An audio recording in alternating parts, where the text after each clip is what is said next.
اللہ نے فرمایا قل هل ننبئكم بالاخسرین اعمالا الذین ضل سعیهم فی الحیاۃ الدنیا وهم یحسبون انهم یحسنون صنعا۔ اے نبی آپ کہہ دیجئے، اے نبی آپ بتا دیجئے، سب سے زیادہ عمل کے اعتبار سے خسارہ اٹھانے والے، نقصان اٹھانے والے وہ لوگ ہیں جن کی ساری نیکیاں برباد ہو جائیں گی۔ وہ تو یہ سمجھتے رہے کہ ہم نیکی کے کام کر رہے ہیں، ہم اچھے کام کر رہے ہیں، مگر اللہ کی بارگاہ میں ان کی کسی نیکی کا ثواب ان کو نہیں ملے گا، ساری نیکیاں ان کی برباد ہو جائیں گی، اللہ کیا وہ زیرو ہو جائیں گے۔ ایسا کیوں ہوگا؟ اولئک الذین کفروا بآیات ربہم ولقائہ فحبطت اعمالہم، یہ وہ لوگ ہوں گے جنہوں نے اللہ کی آیتوں کا انکار کیا، جنہوں نے اللہ سے ملنے کا انکار کیا، اللہ نے ان کے عمل کو برباد کر دیا۔ فلا نقیم لہم یوم القیامۃ وزنا، قیامت کے دن اللہ کے ترازو پر ان کی کسی نیکی کا کوئی ویلو نہیں ہوگا، ان کی کسی نیکی کا کوئی وزن نہیں ہوگا۔ جانتے ہو دنیا میں سب سے خطرناک ترازو کس کا ہوتا ہے؟ سونار کا ہوتا ہے۔ سونار کے آپ جاتے ہیں، ہماری مائیں بہنیں جو ناک میں نتھیا پہنتی ہیں، سونار کے ترازو پر وہ ناک کی نتھیا بھی اگر رکھ دیں تو ترازو بتا دیتا ہے کہ وہ نتھیا کتنے گرام کا ہے۔ گرام کا بھی جو ہزارواں حصہ ہوتا ہے ملی گرام، سونار کا ترازو بتا دیتا ہے کہ وہ ناک کی نتھیا کتنے ملی گرام۔ اللہ کا ترازو کیسا ہوگا میرے بھائی؟ اللہ کا ترازو کیسا ہوگا؟ اللہ کا ترازو تو ایسا ہوگا وَمَن يَعْمَلْ مِثْقَالَ ذَرَّةٍ خَيْرًا يَرَهُ وَمَن يَعْمَلْ مِثْقَالَ ذَرَّةٍ شَرًّا يَرَهُ۔ تم نے دنیا میں ذرہ برابر بھی اگر کوئی نیکی کا کام کیا ہوگا، تم نے ذرہ برابر کوئی گناہ کا کام کیا ہوگا، اللہ کے ترازو پر سب نظر آئے گا، اللہ کے میزان پر سب نظر آئے گا، نہ ذرہ برابر نیکی چھپ پائے گی، نہ ذرہ برابر گناہ چھپ پائے گا۔ اللہ کا ترازو ایسا ہوگا۔ لیکن کچھ بدنصیب ایسے ہوں گے جن کی نیکیاں کل قیامت کے دن برباد ہو جائیں گی، ان کی نیکیاں ان کے کام نہیں آئیں گی، اور اللہ کے ترازو پر جب ان کے اعمال کو تولا جائے گا تو زیرو لکھا ہوگا کہ ان کے عمل کا وزن کتنا ہے؟ زیرو ہے، ان کے کسی عمل کا ان کو ثواب ملنے والا نہیں۔ اب آج کی میری تقریر کا جو ٹاپک ہے وہ یہی ہے کہ وہ کون سی ایسی چیزیں ہیں جو ہمارے عمل کو برباد کر دیتی ہے، ہمارے عمل کو ڈسٹرائے کر دیتی ہے، ہمارے عمل کو نشٹ کر دیتی ہے، اور قیامت کے دن ہماری نیکیاں ہمارے کام نہیں آئیں گی۔ وہ کون سے ایسے گناہ ہیں، وہ کون سے ایسے غلط کام ہیں، وہ کون سی ایسی برائیاں ہیں جو ہماری نیکیوں کو کھا جاتی ہیں۔ بڑا اہم ٹاپک ہے، مجھے معلوم ہے رات کے 2 بج رہے ہیں، آپ کو یہ ٹائم تقریر سننے سنانے کا نہیں ہے، یہ آرام کا وقت ہے، یہ سونے کا وقت ہے، مگر کچھ مجبوری آپ کی ہے، کچھ مجبوری میری ہے، کچھ مجبوری جلسے والوں کی ہے۔ مجھے 2 بجے رات میں بٹھایا گیا ہے۔ میں چاہتا ہوں جتنے لوگ پنڈال کے نیچے بیٹھے ہیں، اگر آپ غور سے آج کی تقریر سن کے جائیں گے، انشاءاللہ میں گارنٹی کے ساتھ کہتا ہوں، اب میں یہ تو نہیں کہتا کہ آپ کس سے کہانی لے کے جائیں گے، آپ کوئی چٹکلا اور لطیفہ لے کے جائیں گے، کچھ کام کی باتیں میں آپ کو دوں گا۔ اگر آپ غور سے پوری تقریر کو سنیں گے، چند ایسی باتیں آپ کے سامنے بیان کروں گا جو ہماری نیکیوں کو برباد کر دیتی ہیں، اور اگر ہم نے غور سے تقریر کو سن لیا اور ہم نے ان چیزوں سے اپنے آپ کو بچا لیا تو انشاءاللہ ہم دنیا اور آخرت دونوں میں کامیاب ہوں گے۔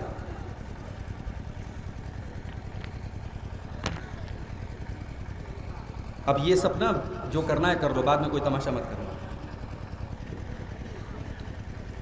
تو ہم ان گناہوں کی بات کریں گے میرے بھائی، جو گناہ ہماری نیکیوں کو ختم کر دیتے ہیں، نشٹ کر دیتے ہیں، برباد کر دیتے ہیں۔ اس میں سب سے پہلا جو گناہ ہے وہ کیا ہے؟ وہ شرک ہے۔ اگر انسان مشرک ہے، اگر اللہ کے ساتھ وہ کسی کو شریک کر رہا ہے، اللہ کے علاوہ کسی اور کے در پہ سر جھکا رہا ہے، اللہ کے علاوہ کسی اور سے ڈرتا ہے، کسی اور کے اوپر بھروسہ کرتا ہے، مشرک ہے کہ انسان حج کرتا رہے، وہ عمرہ کرتا رہے، وہ نماز پڑھتا رہے، وہ اللہ کے اس کی نیکیوں کا کوئی مطلب نہیں۔ وَمَن يَكْفُرْ بِالْإِيمَانِ فَقَدْ حَبِطَ عَمَلُهُ وَهُوَ فِي الْآخِرَةِ لَمِنَ الْخَاسِرِينَ۔ جو انسان کافر ہو جائے، جو ایمان کا راستہ چھوڑ کر کے کفر کا راستہ اپنا لے، توحید کا راستہ چھوڑ کر کے شرک کا راستہ اپنا لے، اللہ فرماتا ہے وَمَن يَكْفُرْ بِالْإِيمَانِ فَقَدْ حَبِطَ عَمَلُهُ، اس کے تمام کے تمام اعمال برباد ہو جائیں گے، اس کی کوئی نیکی اس کے کام نہیں آئے گی، مشرک کا کوئی عمل اس کے کام آنے والا نہیں ہے۔ اللہ تعالیٰ نے سورۃ الانعام کے اندر 18 نبیوں کا ذکر کیا، 18 پیغمبروں کا ذکر کیا، اور 18 نبیوں کا ذکر کرنے کے بعد اللہ نے فرمایا وَلَوْ أَشْرَكُوا لَحَبِطَ عَنْهُمْ مَا كَانُوا يَعْمَلُونَ۔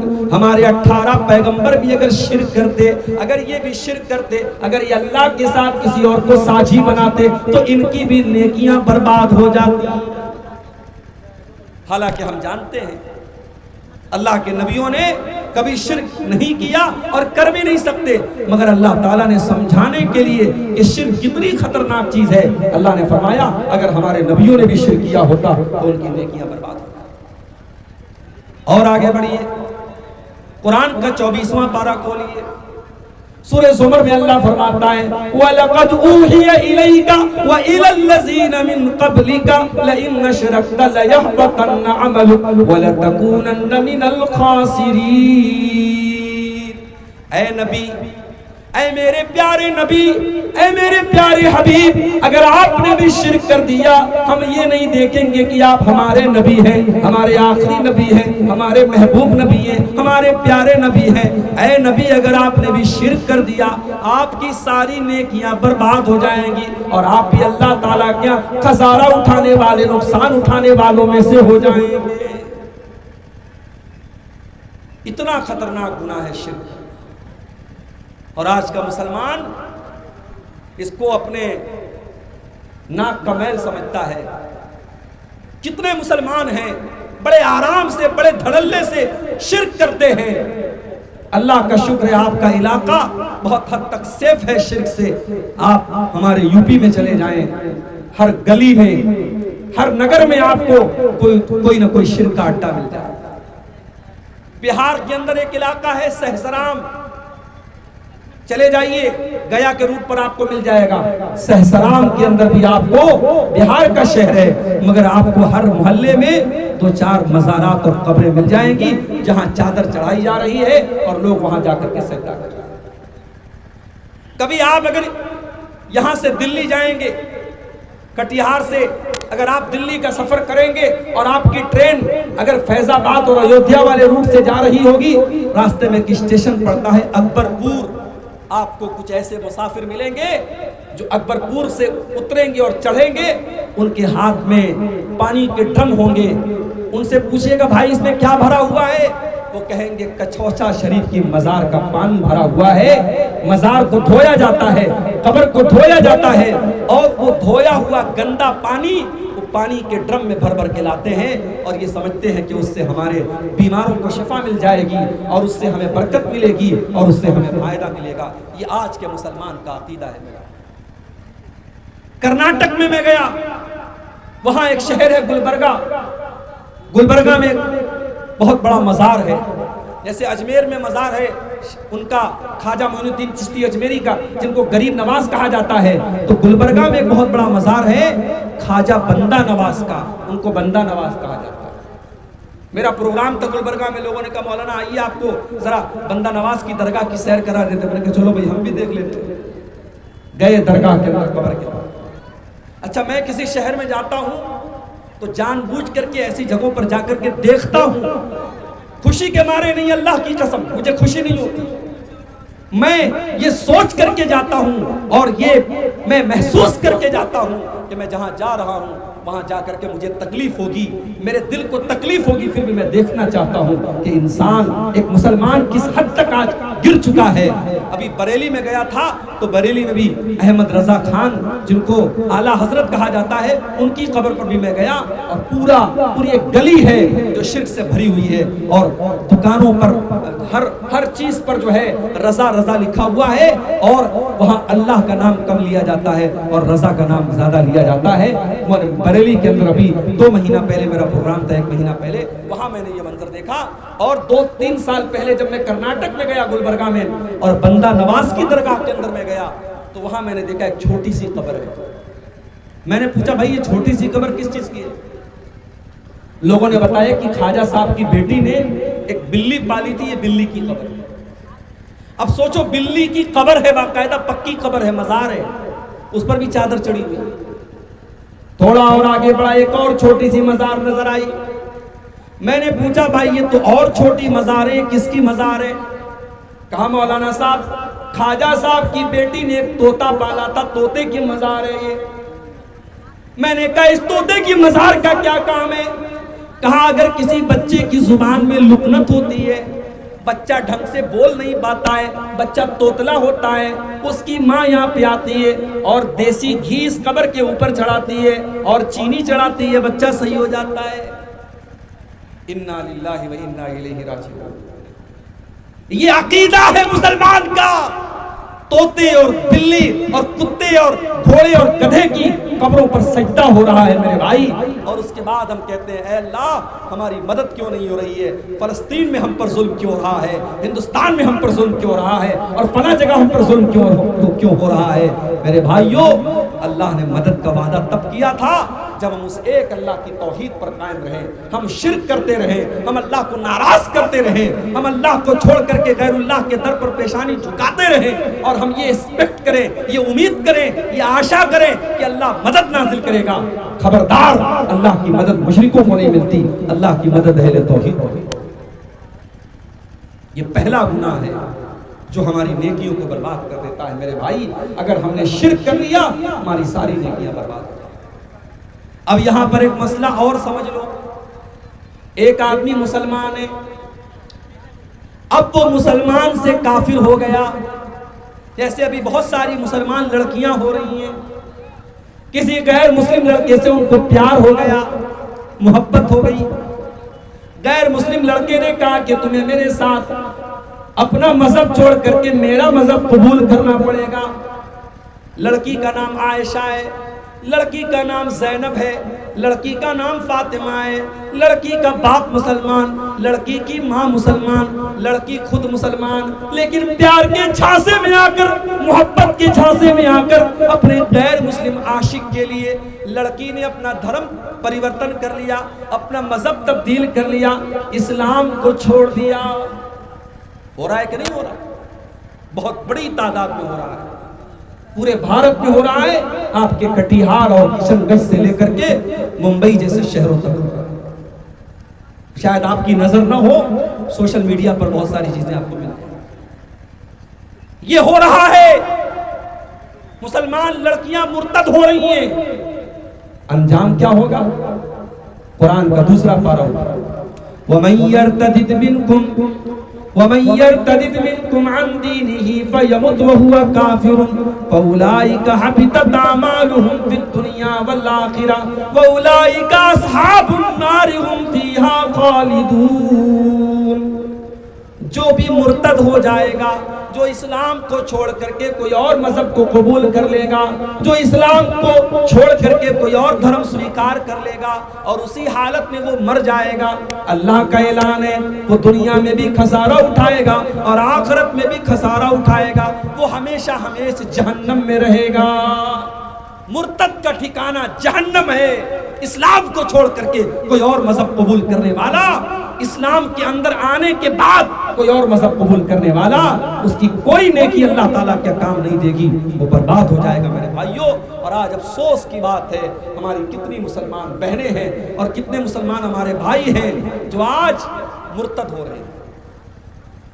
اور مجھے ایک بات کہنے دیجیے، بہت بڑا علاقہ ہے سیمانچل کا اور بہت بڑی تعداد میں آپ کی برادری ہے یہاں پہ، اگر اپنی آنے والی نسلوں کی ایمان کی فکر آپ نے نہیں کی، یہ سال میں ہزاروں جلسے آپ کرا رہے ہیں، بہت اچھی بات ہے، جلسے ہونے چاہیے، تقریریں ہونی چاہیے، مگر تقریر سال میں ایک بار ہوتی ہے میرے بھائی۔ آپ کے بچوں کو دین کی تعلیم کنٹینیو ملنی چاہیے۔ آپ کا بچہ، آپ کی بچی کانوینٹ اسکول میں پڑھ رہا ہے، آپ کی لڑکی کالج میں پڑھ رہی ہے، اسے دین کے نام پر کوئی معلومات نہیں ہے اور اسے کوئی دین کی بات بتانے والا نہیں، اس نے کبھی مدرسے کا منہ نہیں دیکھا، کبھی مولانا صاحب سے اس نے نہیں پڑھا، کبھی قرآن نہیں پڑھا، کبھی حدیث نہیں پڑھی، آپ کا وہ لڑکا اور لڑکی کل جب جوان ہوگا تو میڈیا کی وجہ سے، سوشل میڈیا کی وجہ سے، انٹرنیٹ کی وجہ سے دھیرے دھیرے اس کے دماغ کو دین سے دور کر دیا جائے گا، اللہ سے دور کر دیا جائے گا، اور اس بات کا ڈر ہے کہ آپ کی آنے والی نسلیں دین سے دور ہو جائیں گی۔ اس لیے اپنے بچوں کی فکر کرو، اپنی آنے والی نسلوں کی فکر کرو، اپنے بچوں کو توحید سکھاؤ، اپنے بچوں کو شرک سے بچاؤ۔ حضرت ابراہیم علیہ السلام اللہ کی بارگاہ میں دعا کرتے ہیں، وَجُنُبْنِي وَبَنِيَّ أَن نَّعْبُدَ الْأَصْنَامَ، اے اللہ تو مجھے اور میرے بچوں کو شرک سے بچانا، اے اللہ میرے بچوں کو شرک کبھی نہ کرنے دینا، اے اللہ میرے بچوں کو توحید کے اوپر قائم رکھنا۔ ابراہیم دعا کر رہے ہیں، اللہ کے خلیل دعا کر رہے ہیں۔ اور آگے بڑھیے، ابھی آج کل آپ ایک لفظ بہت زیادہ سن رہے ہوں گے، اسرائیل۔ یہ اسرائیل کس کا نام تھا؟ میں علماء سے نہیں پوچھتا، عوام سے پوچھتا ہوں، عوام میں سے کوئی بتائے اسرائیل کس کا نام تھا؟ بولو بھائی، بہت تقریر سنی آپ لوگوں نے، علماء جواب نہیں دیں گے، عام آدمی جواب دے۔ اسرائیل کس کا نام ہے؟ کس کا نام ہے؟ بولو بھائی، ریکارڈنگ والوں کوئی بتائے اسرائیل کس کا نام تھا؟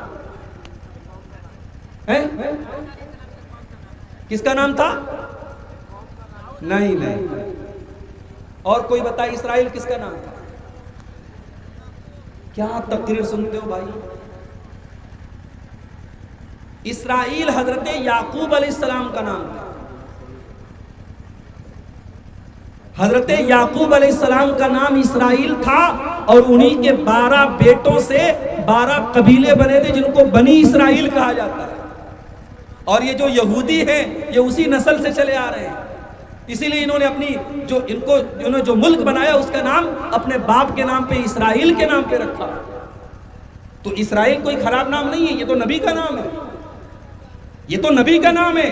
یہ الگ بات ہے کہ یہ اتنے بڑے نبی کے نام پر انہوں نے اپنے دیش کا نام بنایا اور زبردستی فلسطینیوں کے ملک پر قبضہ کر کے بنایا، اور پھر دھیرے دھیرے ان کے اور بھی علاقوں پر قبضہ کرتے چلے گئے، اور آج جن کی زمین پر قبضہ کیا اور جن کے دیش میں ان کو آج سے 60 سال 70 سال پہلے پناہ ملی، وہی یہ ظلم و ستم کر رہے ہیں، فلسطینیوں کو مار رہے ہیں۔ اور آج آپ دیکھیں ایک ہاسپٹل پر اسرائیل نے حملہ کیا ہے، اور ہاسپٹل میں 500 لوگوں کے مرنے کی خبر آ رہی ہے، اور جو لوگ مرے ہیں ان کی لاشیں آپ دیکھیں گے تو شاید آپ اپنے آنسوؤں کو روک نہیں پائیں گے۔ میرے بھائیوں، اللہ ہمارے بھائیوں کی مدد کرے، بس ہم یہ دعا کر سکتے ہیں۔ تو حضرت یعقوب علیہ السلام کا نام اسرائیل تھا، ان کے 12 بیٹے تھے، اور انہی 12 بیٹوں میں 2 بیٹے الگ ماں سے تھے اور 10 بیٹے الگ ماں سے تھے۔ جو 2 بیٹے الگ ماں سے تھے، ایک بیٹے کا نام تھا یوسف اور دوسرے بیٹے کا نام تھا بنیامین۔ ابھی اسرائیل کا جو راشٹرپتی ہے اس کا نام بھی کیا ہے؟ نتن بنجامین۔ وہ بنجامین جو بولتے ہیں نا، وہی بنیامین ہے۔ تو بنیامین کے نام پر بھی اپنے بچوں کا نام وہ رکھتے ہیں۔ تو حضرت یعقوب علیہ السلام کا جب آخری ٹائم آیا، ان کے مرنے کا ٹائم آیا، تو انہوں نے اپنے 12 بچوں کو بلایا۔ ہمارے یہاں جب کسی کے مرنے کا ٹائم آتا ہے تو بچوں کو بلا کر کے وہ کیا پوچھتا ہے؟ اپنی زمین کے بارے میں بات کرتا ہے، اپنی جائیداد کے بارے میں بات کرتا ہے، اپنے روپیے پیسے کے بارے میں بات کرتا ہے۔ لیکن میرے پیارے ساتھیوں، حضرت یعقوب علیہ السلام کا آخری ٹائم ہے، اپنے 12 بیٹوں کو انہوں نے بلایا۔ قرآن کہتا ہے ام کنتم شہداء اذ حضر یعقوب الموت اذ قال لبنیہ ما تعبدون من بعدی. حضرت یعقوب علیہ السلام نے اپنے 12 بیٹوں سے سوال کیا، اے میرے بچوں بتاؤ تم میرے مرنے کے بعد کس کی عبادت کرو گے؟ قالوا نعبد الہک و الہ آبائک ابراہیم و اسماعیل و اسحاق الہا واحدا ونحن لہ مسلمون. 12 بیٹوں نے جواب دیا، اے ابا جان ہم آپ کے مرنے کے بعد اسی ایک اللہ کی عبادت کریں گے جس کی عبادت آپ کرتے ہیں اور جس کی عبادت ہمارے باپ دادا کیا کرتے تھے. ہمارے یہاں کوئی باپ اگر پوچھے اپنے بچوں سے تو لوگ مذاق اڑائیں گے، یار یہ کون سا سوال ہے کہ میرے بعد کس کی عبادت کرو. مگر یعقوب علیہ السلام اپنے 12 بیٹوں سے یہ وصیت کر کے جا رہے ہیں، میرے بعد کس کی عبادت کرو. پتہ یہ چلا اپنی آنے والی نسلوں کی توحید کی حفاظت کرنا، ان کے عقیدے کی حفاظت کرنا یہ ہماری ذمہ داری ہے.